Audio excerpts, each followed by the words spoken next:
In the year 480 BC, the ancient world stood on the brink of annihilation.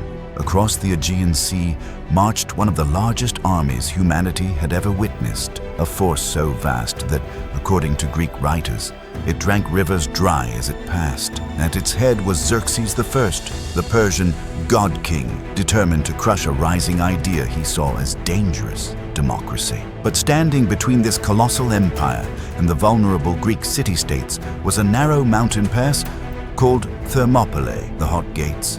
And guarding that sliver of land was a force so small it seemed impossible. A coalition of Greek hoplites anchored by 300 elite Spartan warriors led by King Leonidas. This wasn't just a battle. This was a clash of worlds, autocratic imperialism versus the early heartbeat of democratic freedom. A moment where strategy, courage, and sacrifice shaped the future of Western civilization. For centuries, the stand of the 300 has been wrapped in myth, legend, and patriotic storytelling. But what really happened at Thermopylae? What were the Spartans fighting for?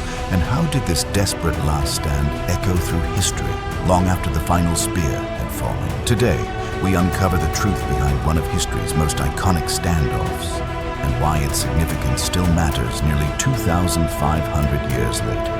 To understand the firestorm that erupted at Thermopylae, we have to go back 10 years earlier, to a dusty plain northeast of Athens, where a very different battle changed the fate of Greece. In 490 BC, the Persian Empire launched its first attempt to subjugate the Greek world. Led by King Darius I, ruler of the largest empire Earth had ever seen, the Persians expected a swift and crushing victory. But what happened next shocked the ancient world. On the fields of Marathon, a much smaller Athenian force did the unthinkable. They defeated the Persian army, a power so vast it stretched across 3 continents. This victory wasn't just military, it was personal. The Athenians had supported the Ionian revolt years earlier, and Darius saw their defiance as an unforgivable insult. Marathon became a stain on Persian honor, a humiliation the empire was determined to erase. But before Darius could unleash a second invasion, he died, and the responsibility for revenge and conquest passed to his son, Xerxes I. Unlike his father, Xerxes didn't just want to punish Athens. He wanted all of Greece to him. This wasn't a simple retaliation. It was a sacred mission, a divine mandate. A chance to finally bring the defiant Greek city-states under Persian rule and expand his empire to the edge of the known world. So when Xerxes assembled his armies, one of the largest military forces ever recorded, he wasn't marching merely for vengeance. He was marching to rewrite the map of civilization, and the Greeks knew it. By the time Xerxes set his eyes on Greece, he wasn't just preparing for a war. He was preparing for a spectacle of domination the ancient world had never seen. For 4 relentless years, the Persian king assembled what many believed to be an unstoppable force. From the valleys of Mesopotamia to the coasts of Egypt, from the mountains of Persia to the plains of India, soldiers were called to march under one banner, the banner of a god king determined to fulfill his destiny. Ancient writers like Herodotus claimed the Persian host numbered in the millions, so vast that it drank rivers dry. But even modern estimates of 70,000 to 300,000 troops make it clear this was one of the largest armies ever mobilized in antiquity. And accompanying it was a navy of staggering size, over 1,200 warships forming a floating wall of bronze and timber across the Aegean. But Xerxes didn't stop at manpower. His invasion demanded engineering feats on a scale bordering on impossible. He ordered a canal dug straight through a peninsula, simply so his fleet wouldn't risk sailing around it. He built a mile-long pontoon bridge across the Hellespont to march his army directly into Europe, an achievement so audacious it shattered the limits of ancient engineering. When a storm destroyed that bridge, Xerxes responded not with patience, but with fury. According to legend, he had the sea whipped and the engineers executed, punishing nature itself for defying him. This was the mindset of the king Greece would face.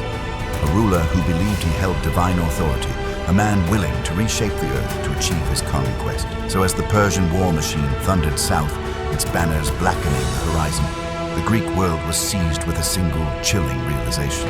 Nothing like this had ever come for them before. As the Persian war machine swept toward Greece, the city-states faced a stark choice: unite or be destroyed. For centuries, Athens, Sparta, Corinth, and Thebes had been rivals, but Xerxes' invasion forced them into a rare alliance.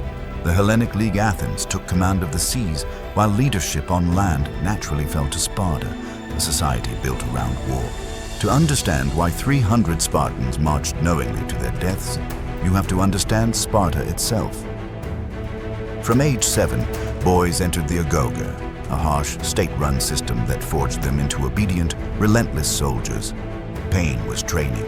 Fear was weakness. Dying in battle was the highest honor. Even Spartan women were raised to uphold this warrior culture. Everything in Sparta existed to produce soldiers who valued duty over survival. So when King Leonidas selected 300 elite hoplites for a mission guaranteed to end in death, they didn't hesitate. They walked toward Thermopylae, fully aware of their fate. Because in Sparta, courage wasn't just expected, it was the law of life. To stop the Persian invasion, the Greeks needed more than bravery, they needed strategy. Athenian general Themistocles devised a plan: block the Persian army on land, while the Greek navy held the seas. The perfect land choke point was Thermopylae, the hot gates. In 480 BC, this narrow corridor, squeezed between the mountains and the sea, was only about 100 meters wide. Here, the sheer size of Xerxes' army meant nothing. The terrain forced the Persians into a bottleneck, allowing a small, disciplined force to hold back a massive one.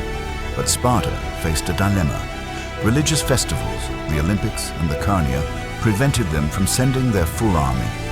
The only exception allowed was King Leonidas and his 300 elite bodyguards, and these weren't ordinary soldiers. Each was chosen because he had a living son, a clear sign Leonidas knew the truth. This mission was a death march, with their shields, spears, and unshakable resolve.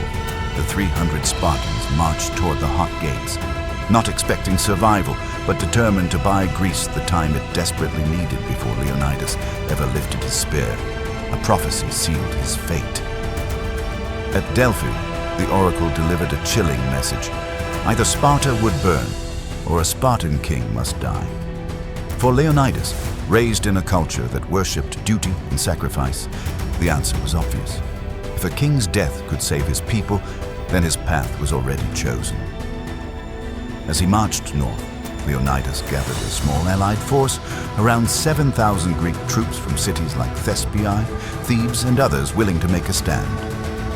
When they arrived at Thermopylae, their first task was to rebuild the ancient Phocian Wall, a defensive barrier stretched across the narrowest point of the hot gates. Behind this wall, the Greeks formed their line of defense, hoplites in heavy bronze armor, shields locked, spears forward, standing shoulder to shoulder in the legendary phalanx formation.